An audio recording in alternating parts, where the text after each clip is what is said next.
Hello students, real and complex में आज हम आगे पढ़ते फिक्स पॉइंट्स और इनवेरिएंट। तो फिक्स पॉइंट का सेकंड नाम क्या है आपका?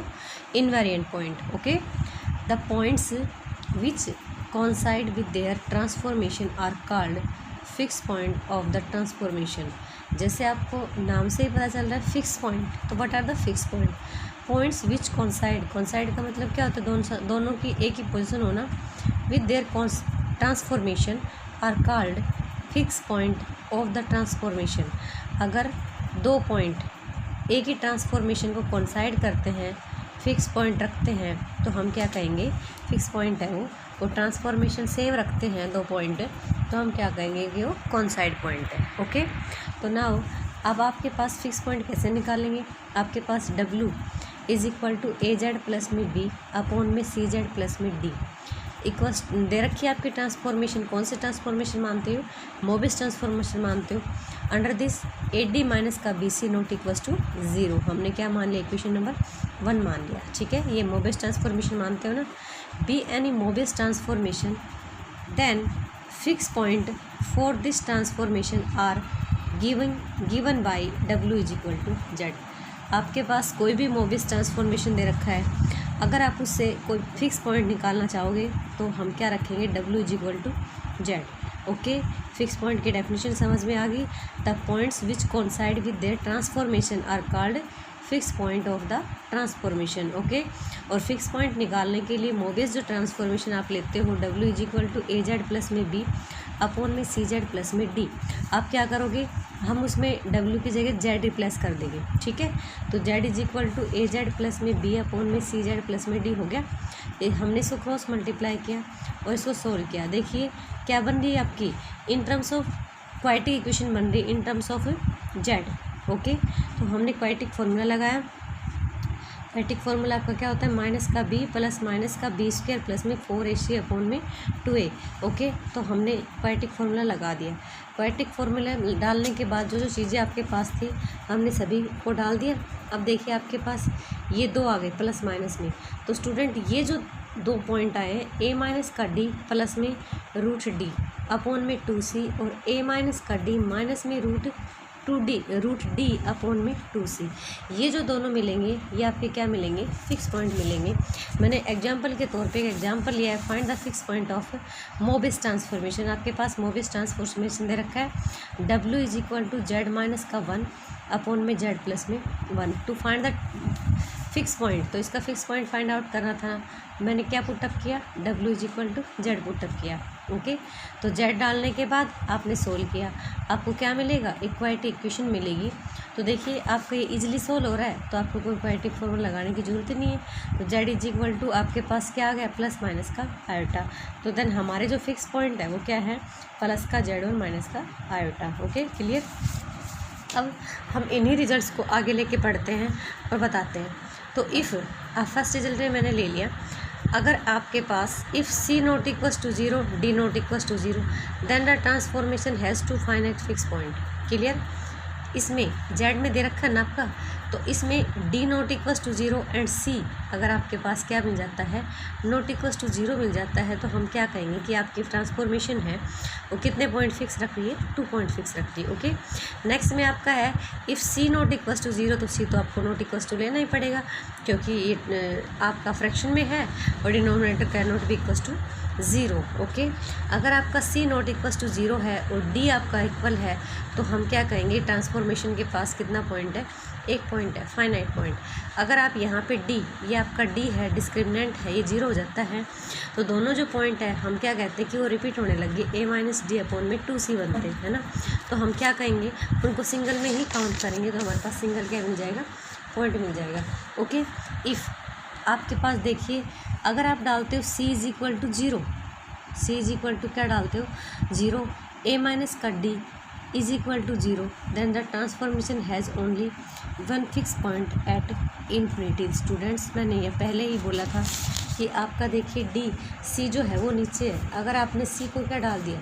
0 डाल दिया और A माइनस D को भी क्या डाल दिया? 0, तो आपके पास क्या बनेगा? वो आपका फाइनाइट पॉइंट क्या होगा? फिक्स पॉइंट क्या बनेगा?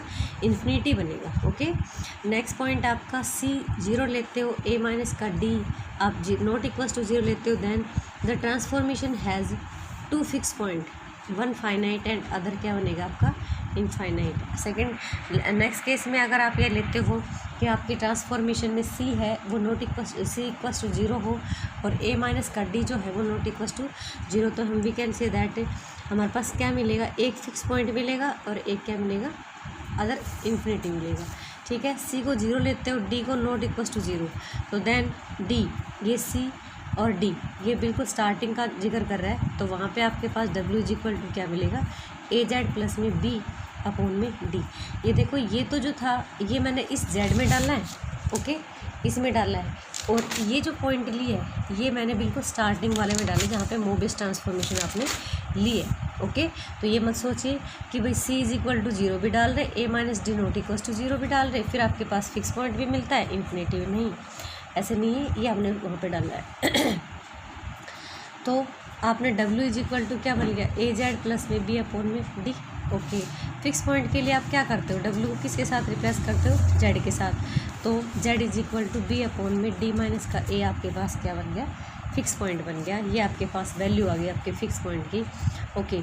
अब क्या कह रहा है, अब अगर आपका ए माइनस का D not equal to zero, तो जेड के आपके पास है not equal to zero, then one fix point Z equal to infinity and another fix point क्या बन जाएगा फाइनाइट बनेगा। अगर आप लेते हो ए माइनस का D not equal to zero मानते हो तो आपको एक तो पॉइंट इन्फिनिटी मिलेगा, दूसरा फिक्स पॉइंट मिलेगा, और ए माइनस का डी इज इक्वल टू क्या मानते हो zero, then has one fix point at infinity, और आपको इसमें है क्या कहते हैं इन्फिनिटी, आपको दूसरा पॉइंट क्या मिलेगा पॉइंट मिलेगा। ठीक है, अब मैं कुछ थ्योरम्स हैं वो बारी बारी से करवाऊँगी, इनको ध्यान से सुनना, क्योंकि ये थ्योरम जो है ये डिफरेंट मैसेज देती हैं और हमें डिफरेंट मैसेज के साथ अपने क्वेश्चंस को सोल्व करना है, ओके। तो पहला आपके पास क्या है, अच्छा एक बात और, अगर हम इसको सोल्व करें इसी रिजल्ट को हम बार बार आगे यूज करेंगे। Show that generally there are two values of Z as fix point for which W is equal to Z but there is only one. क्या कह रहा है, शो करो generally there are two values of Z, Z की दो value as fix point, Z की जो दो वैल्यू है हम उसको फिक्स पॉइंट कंसिडर कर रहे हैं, फॉर विच जिसके लिए फिक्स पॉइंट का नाम आते ही आपका जिक्र आ रहा है, तो डब्ल्यू इज इक्वल टू क्या डालेंगे हम जेड डालेंगे, but there is only one. लेकिन कहता है आप इफ़ आपका अगर ए माइनस डी का होल स्क्वायर प्लस में four B C is equal to आप जीरो डाल देते हो, तो देन ओनली वहाँ पे क्या मिलेगा वन पॉइंट मिलेगा, ओके। तो देखिए मैं चलती हूँ, मैंने ट्रांसफॉर्मेशन ली, Mobius transformation, W is equal to A Z plus में बी अपॉन में सी जेड प्लस में डी, ओके। इसमें आप क्या कंडीशन लेते हो कि ए डी माइनस का B C not equal to क्या होना चाहिए जीरो। स्टूडेंट्स ये जो चीज़ है ये हम सभी आगे के जो पार्ट्स हैं थ्योरम के डिफरेंट पार्ट उनमें सभी में यूज़ करेंगे, ओके। बी यानी मोबिस ट्रांसफॉर्मेशन में आपको बार बार बोल रही हूँ, ये हमने क्या पिक किया है, एक मोबिस ट्रांसफॉर्मेशन लिया है, okay. W is equal to A Z plus में बी अपॉन में सी जेड प्लस में डी। हमने पहले के वालों लेक्चर में हमने ये भी पढ़ा है कि ए डी माइनस बी से क्या होता है, ठीक है, कैसे हमने इसको निकाला है। तो फिक्स पॉइंट फाइंड आउट करने के लिए आप क्या पुट करते हो, W is equal to Z डालते हो, ओके। तो हमने डब्ल्यू की जगह क्या डाला, जेड डाल दिया। जेड डालने के बाद जैसे ही हम इसको सोल्व करेंगे अब क्या मिलेगा आपको, हमें मिलेगा एक क्वाड्रेटिक इक्वेशन बनेगी, इन टर्म्स ऑफ किस में मिलेगी, जेड में, ओके। हमने क्वाड्रेटिक इक्वेशन पे क्वाड्रेटिक फॉर्मूला लगा दिया। अब देखिए आपको पता है कि प्लस और माइनस को अलग अलग करते हैं, तो हमारे पास इक्वेशन जो है वो कितने रूट देती है, दो रूट देती है डिफरेंट, एक पॉजिटिव में एक नेगेटिव में, ओके। मैंने पॉजिटिव वाले रूट को क्या कंसिडर कर लिया, क्यू ले लिया, और नेगेटिव वाले रूट को क्या कंसिडर कर लिया, आर ले लिया, ओके।